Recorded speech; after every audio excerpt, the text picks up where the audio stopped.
Well, we're in 1 Corinthians 9, and if you can turn back there, that'll be a help, page 957. We're continuing this journey through the letter, and Paul has been explaining various things about the situation in Corinth and the church there, but he's also begun to address the questions that previous correspondence with the Corinthian church has raised with him. And here we are, chapter 9.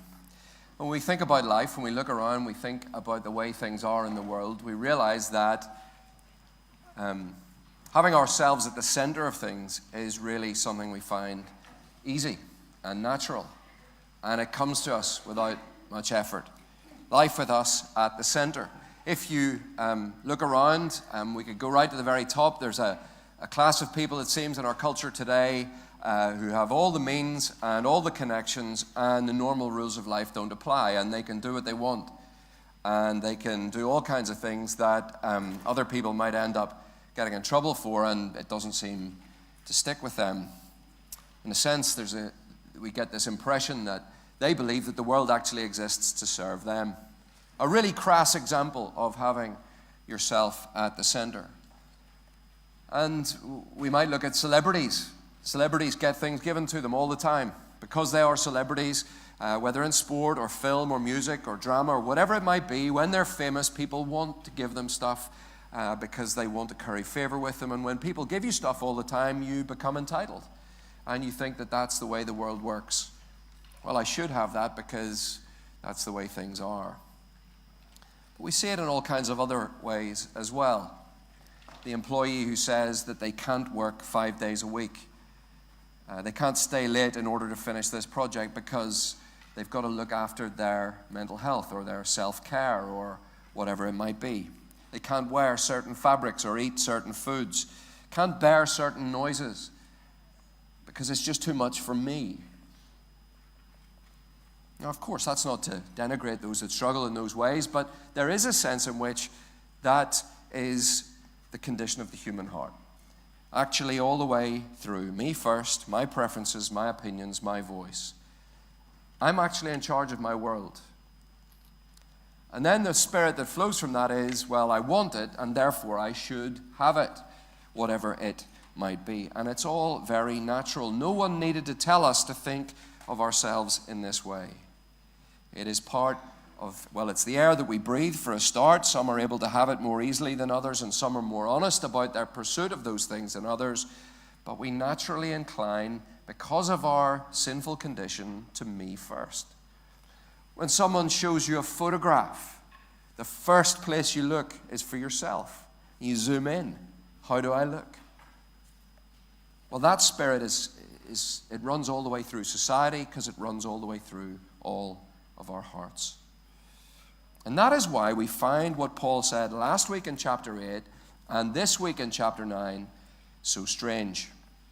Last week we heard him say that we should put other people ahead of our personal preferences. And when the me at the center of things, when that message is everywhere, it's no surprise that this kind of teaching feels, on the one hand, out of touch, and on the other hand, completely impossible for us to apply in our own lives. To go against that spirit that seems to run all the way through society because it runs all the way through our heart, well, is it even possible to do this? So we need to get to grips with what he's saying here. The issue last time, you remember, was meat offered to idols. Corinth was a pluralistic city where there were many gods that were worshipped, and part of the worship required animals to be sacrificed and the meat from those animals to be offered to the respective gods. And Paul told us last time, whilst the meat itself has no moral value, whether it is offered to Zeus or Diana or whoever, it does nothing to the meat. Anything that's attributed to the meat, he says, is superstition. But there will be times, he said, when you should forego eating for the sake of someone else. You may know that the idol is nothing. You may know that that steak that was offered to the idol is nothing. You may know that the words used over it in the pagan worship were also nothing. Chapter 8, verse 4, he talks about that there. You may know that the earth is the Lord's and the fullness thereof. You know that. You know that you're free to say grace over whatever is in front of you, to eat it up and to enjoy that satisfying feeling that follows to the glory of God. But the new Christian, freshly converted from some kind of idol worship, can't separate the food from the idols. In their mind, they can't make that distinction. And so Paul says it is better for you to go without that food in order to protect your brother or sister than to lead them into sin by your knowledge. That's where we were last week. It doesn't sound very, I want it, I should have it, does it? It doesn't sound very, I need to prioritize my preferences for my self-care. But this is what the Christian life requires. It requires that we would go without certain things for the sake of other people. It requires that we would give up our rights for the sake of others. We could summarize, you remember I mentioned it last week, the Christian ethic could be summarized in 4 words. The whole thing. My life for yours. The ethic of the Christian life could be summarized in those 4 words. My life for yours. That was what Christ did. That is what those who follow him should do. Well, this morning we have Paul explaining how this worked out in his life. Verse 1, am I not free? Am I not an apostle? Have I not seen our Lord? Are not you my workmanship in the Lord? Like he did right back in chapter 2 when he referred to his style of preaching, Paul is using himself here as an example of the point that he's making. He's saying, I've told you to put other people before yourself. We saw last week that he's telling them to do this, even when the other person is wrong. That was an important qualification. Even when they're wrong. Even when you have a right to eat what you want to eat. I told you to put people before yourself, even in those situations, he's saying, and here's how I have done this myself. Chapter 9. He starts with his status as an apostle, verse 1. He has seen, he has spoken to, he was commissioned by the Lord Jesus Christ. And all the Corinthians, they of all people, he's saying, should know this because he planted their church. Many of those hearing this letter, as it is read out, will know that they came to faith under this man's preaching. And so they are, verse 2, the seal of his apostleship. They are the proof that he was a legitimate apostle. Their very faith itself points to the fact that he was the real deal as a gospel preacher. And that means he has rights. And that's our first point. Paul lays out his rights. His rights. Piles up the rhetorical questions there in verse 4. Look at verse 4. Do we not have the right to eat and drink? Do we not have the right to take along a believing wife, as do the other apostles and the brothers of the Lord and Cephas? Or is it only Barnabas and I who have no right to refrain from working for a living? As a minister of the gospel, Paul has a right to eat and to whatever will support a wife and family. Just like the other apostles did. He and Barnabas aren't special cases. They have a right to be financially supported in their ministry, just as the others were. And Paul points to how this principle is both obvious and biblical, and it's something that the Corinthians implemented previously. So he says it's a principle that you see generally, verse 7. Who serves as a soldier at his own expense? Who plants a vineyard without eating any of its fruit? Or who tends a flock without getting some of the milk? He's saying we don't expect soldiers to buy their own uniforms. We don't expect them to procure their own weapons. We expect a farmer to be able to enjoy the fruit of his crops and the shepherd to get some of the milk from his herds. Everyone has a right to profit from their own labor, but this isn't just an idea humans have come up with. Paul says, look around, you see it generally, that's the way you think about the world, but it is also, verse 9, it is a biblical principle. Do I say these things on human authority? Does not the law say the same? For it is written in the law of Moses, you shall not muzzle an ox when it treads out the grain. Is it for oxen that God is concerned? Does he not certainly speak for our sake? It was written for our sake, because the plowman should plow in hope, and the thresher thresh in hope of sharing in the crop. If we have sown spiritual things among you, is it too much if we reap material things from you? If we've sown the spiritual, is it too much to expect that we would receive material? The verse Paul quotes here is Deuteronomy 25, verse 4, and it is applied in 1 Timothy 5:18 as well. It's not really about oxen, he's saying.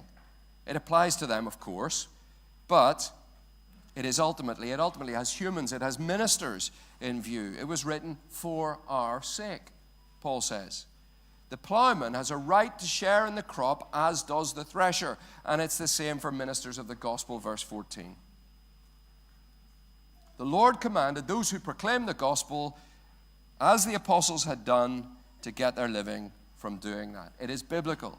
It's there in both testaments. The minister has a right to profit from his labor. And actually, the Corinthians already knew that. Verse 12. If others share this rightful claim on you, do not we even more?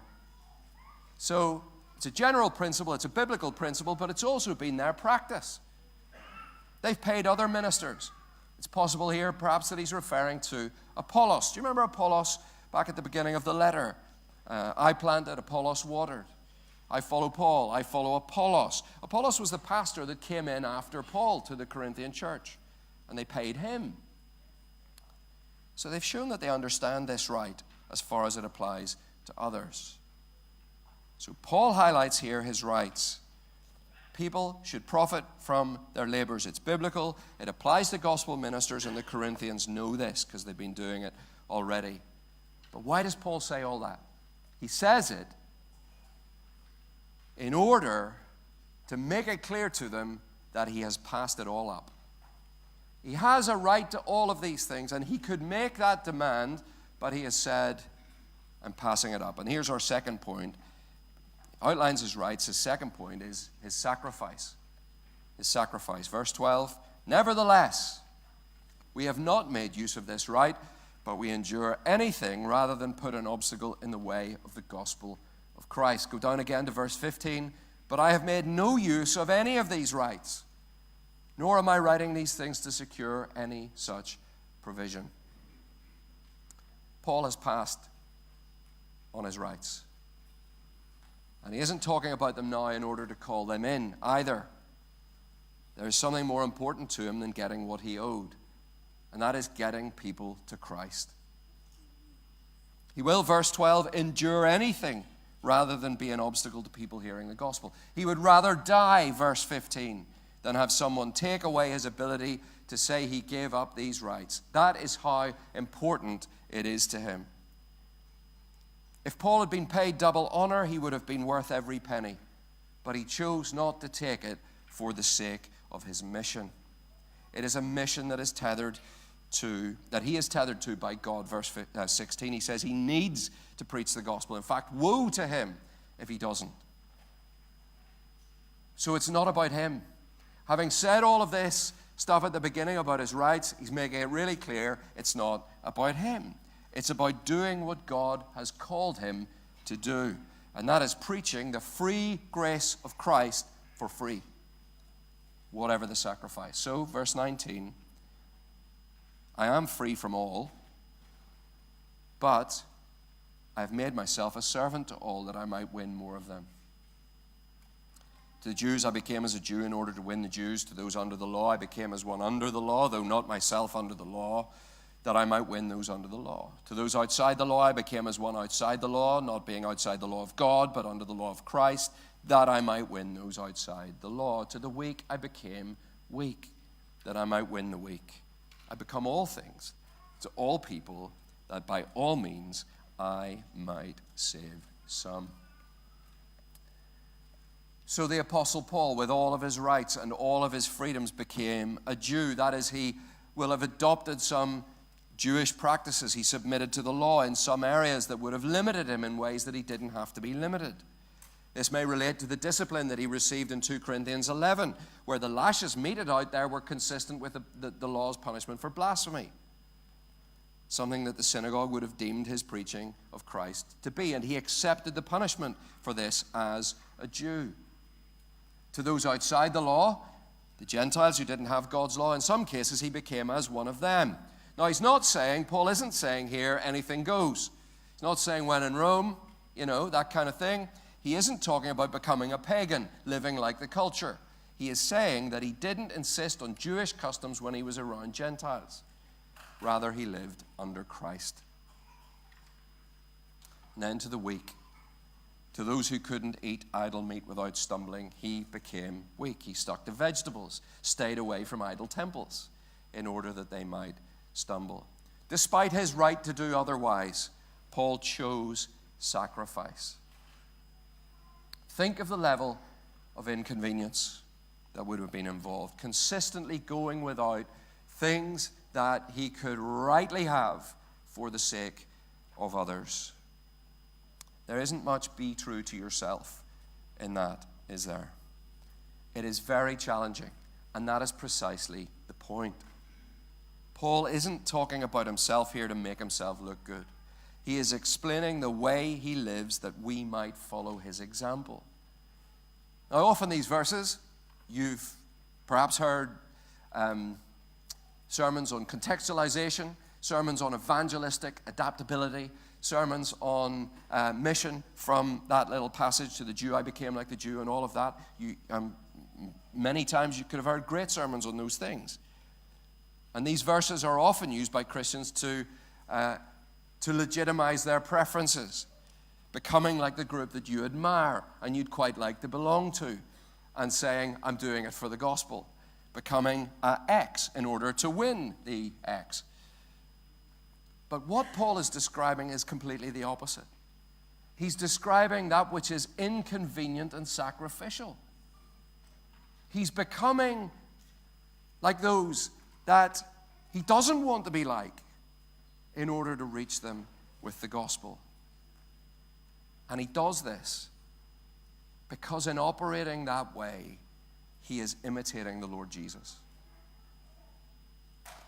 Paul becomes like others in order that they might find salvation. Well, isn't that exactly what Christ did for us? He had all the rights of the Son of God, the one through whom the world came into being. He belongs in glory. He does not need to condescend to us. He was within his rights to stay there. But even though he was in very nature God, he did not count equality with God a thing to be held on to. Instead, he emptied himself, taking the form of a servant. The King of glory came that infinite distance to take on flesh. And it wasn't just that he took on flesh, but he kept going.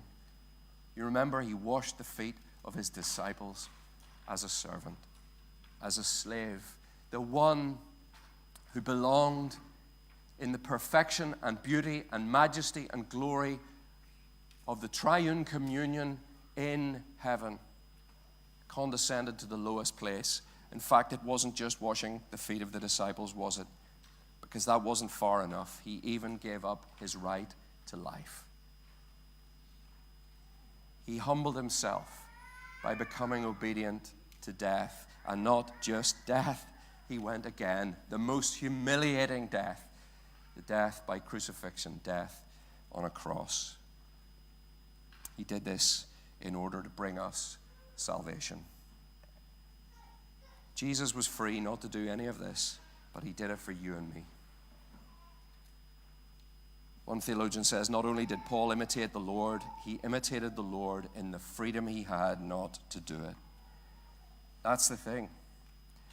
We are free to enjoy the good things that God has given, but there is a deeper good than the good of our freedoms. Paul understood this. He understood the fundamental principle that God has established, that you gain life by giving it away. It is more blessed to give than to receive. You gain freedom by giving it up. It's the paradox of the Christian life. A world where the way to win is to come last. Do you believe this? Do you believe that actually sacrificing for others, actually walking the way of the cross, is the actual path to actual life? Paul has learned to see his life as a seed, something to be planted in the ground for a harvest later on. Will you make the same investment? You know, I will think about it in your family. Husbands, you have the right to respect from your wife.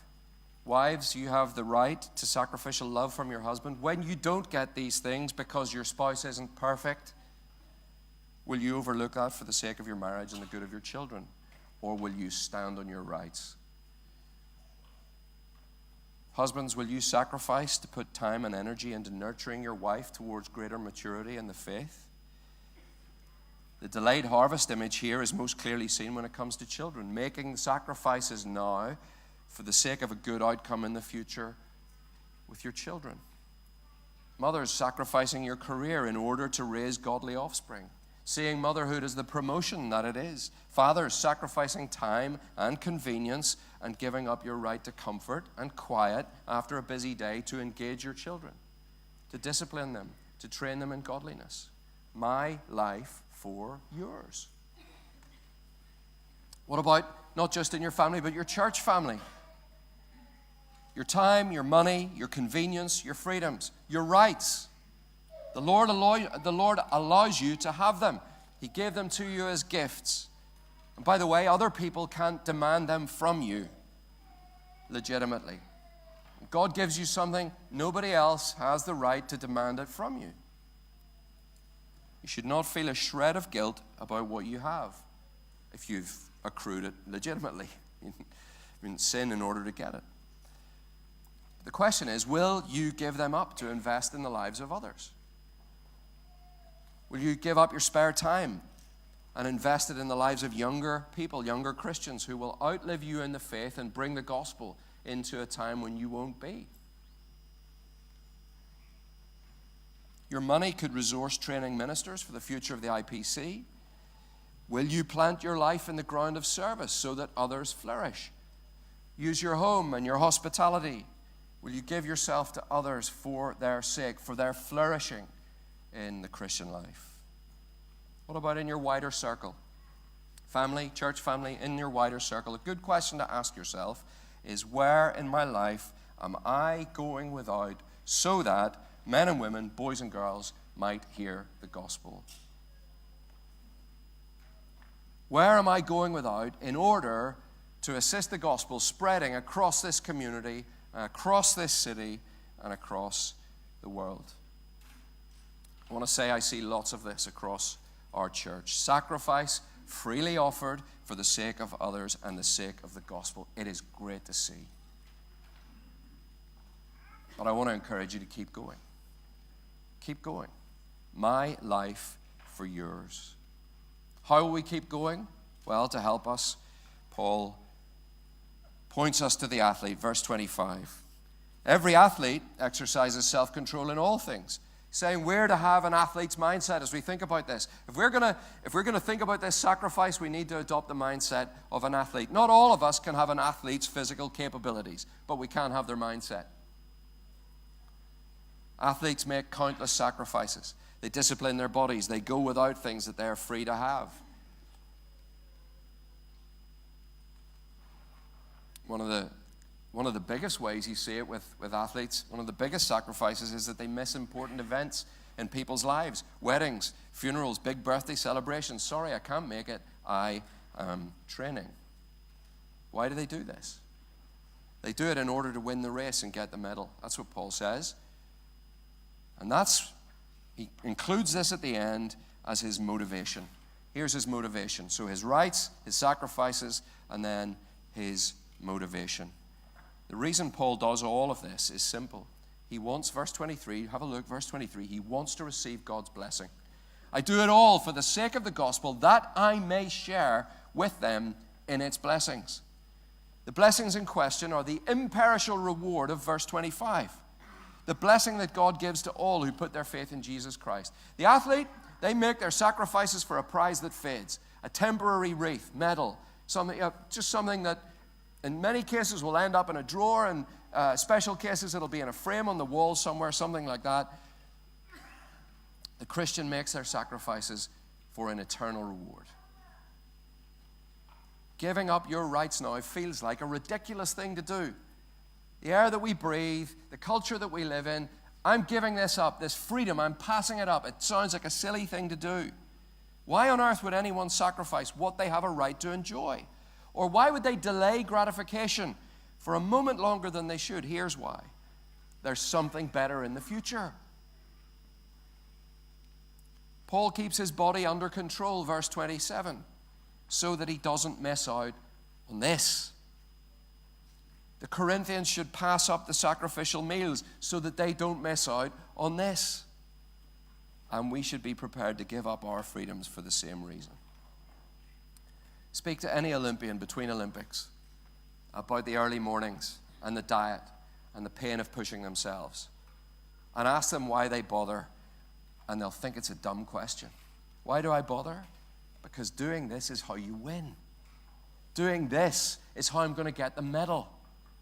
There is no other way to get the medal other than the sacrifice. And then ask them after they've won, was the sacrifice worth it? Of course it was. If you insist on your rights to the detriment of a brother or sister, your faith is lost labor. Paul says it's beating the air, it's shadow boxing. But if you resist the cultural narrative, and you put people before preferences, and you give up your rights for the sake of others hearing and growing in the gospel, when you stand on the new earth and you see those people there, you will not regret a single sacrifice. Nobody will get to the end and say, I wish I'd given God a little bit less. A little bit less of their money, a little bit less of their time, a little bit less of them. None of us will stand on the new earth and say, I wish I'd done a bit less. If we give up our rights for the sake of others hearing and growing in the gospel, we will not regret it on the last day. Take the long view. Take the long view, and when you ask the question on that day, was it worth it? Well, the question won't even occur to you. Of course it was. Of course it was. Let's pray.